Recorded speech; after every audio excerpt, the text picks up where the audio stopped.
Hello hallelujah.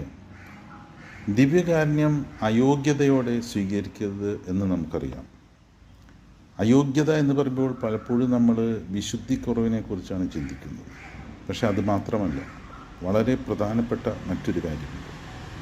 ഫിലിസ്തീനുമായി ഇസ്രായേൽക്കാർ യുദ്ധം ചെയ്തപ്പോൾ അവർ തോറ്റു. അപ്പോൾ അവരെന്ത് തീരുമാനിച്ചു? വാഗ്ദാന പേടകം കൊണ്ടുവന്ന് വെച്ചിട്ട് നമുക്ക് യുദ്ധം ചെയ്യാം. അവർ വാഗ്ദാന പേടകം കൊണ്ടുവന്ന് യുദ്ധം ചെയ്തു. പക്ഷെ വീണ്ടും തോൽക്കുക മാത്രമല്ല ചെയ്യുന്നത്, ഫിലിസ്തീയർ വാഗ്ദാന പേടകം പിടിച്ചു കൊണ്ടുപോയി. അപ്പോൾ എന്താണ് ഇവിടുത്തെ യഥാർത്ഥ പ്രശ്നം? തീർച്ചയായും നമ്മൾ അയോഗ്യതയോടെ ദിവ്യകാരുണ്യം സ്വീകരിക്കും. പക്ഷേ ദിവ്യകാരുണ്യം സ്വീകരിക്കാൻ പോകുന്ന നമ്മുടെ ഉള്ളിലെ ചിന്തകൾ എന്താണ്? നമ്മൾ ചിലതൊക്കെ ജീവിതത്തിൽ തീരുമാനിച്ച് ഉറപ്പിച്ച് കഴിഞ്ഞിട്ടുണ്ട്. ദൈവത്തോടൊന്നും അനുവാദം ചോദിച്ചിട്ടില്ല.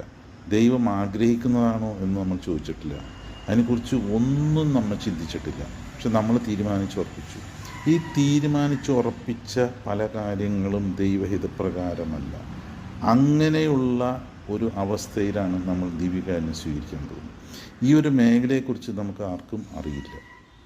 നമ്മൾ അശുദ്ധിയോടെ സ്വീകരിക്കരുത് എന്ന് മാത്രമേ ചിന്തിക്കുന്നുള്ളൂ. എന്നാൽ മനസ്സിലാക്കുക, ദൈവം ആഗ്രഹിക്കാത്ത ചിന്തകൾ, ദൈവം ആഗ്രഹിക്കാത്ത തീരുമാനങ്ങൾ, ഇതെല്ലാം മനസ്സിൽ തീരുമാനിച്ചുറപ്പിച്ച് ചെന്ന് ദിവ്യകാരുണ്യം സ്വീകരിക്കാൻ പാടില്ല.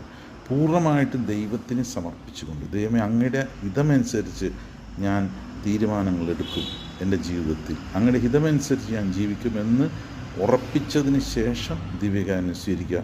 വലിയ അനുഗ്രഹങ്ങൾ നിങ്ങളെ കാത്തിരിക്കുന്നു. Hello hallelujah.